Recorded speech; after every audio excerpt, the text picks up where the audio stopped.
भारत के जंगलों के ऊपर मंडराता यह है सीडकॉप्टर। इसका मिशन है आसमान से जमीन पर पेड़ रोपना। ये ड्रोन नए जंगल रोपने या कमजोर पड़े जंगलों को मजबूत बनाने के लिए जमीन चुनकर बीज रोपता है। भारत का भूगोल और भूभाग बड़ा ही विविध है। जैसा कि राजस्थान में रेगिस्तान, उत्तराखंड का भूभाग, पश्चिम बंगाल में मैंग्रोव, कई सारे इलाके ऐसे हैं जहां तक लोग नहीं पहुंच पाते, वहां बहुत सारा काम नहीं हो पाता है। सीडकॉप्टर इन दुर्गम इलाकों तक आसानी से पहुंच सकते हैं। सीडकॉप्टर के पीछे मारुत ड्रोन कंपनी है। उनका लक्ष्य है 2030 तक 1 अरब पेड़ रोपना। तेलंगाना और राजस्थान जैसे राज्यों में ड्रोन ने बीज बिखेरे।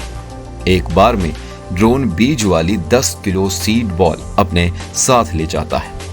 हर रोज ये ड्रोन 10 हेक्टेयर से ज्यादा जमीन कवर करता है और सारे नतीजे एक डेटाबेस में एकत्र किए जाते हैं। एक बार फोटो लेने के बाद हम लोग कुछ खास किस्म के एल्गोरिदम का इस्तेमाल करते हैं, जिसके जरिए पौधे की अधिकतम वृद्धि के लिए हम इस फोटो की मदद से अधिकतम पर्यावरणीय मापदंड तैयार करते हैं।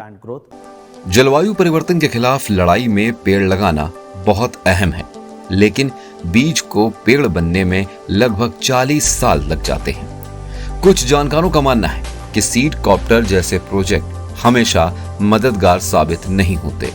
कभी कभार ये अवांछित असर भी पैदा कर देते हैं, जैसे कि ये CO2 उत्सर्जन घटाने के मामले में ज्यादा अहम संवादों से ध्यान भटका सकते हैं। लेकिन आलोचना के बावजूद मारुत ड्रोन कंपनी को अपने प्रोजेक्ट पर पूरा भरोसा है। अगर आप बरसों के कार्बन उत्सर्जनों को देखें तो पिछले दशक में ये बेशुमार रूप से बढ़ा है।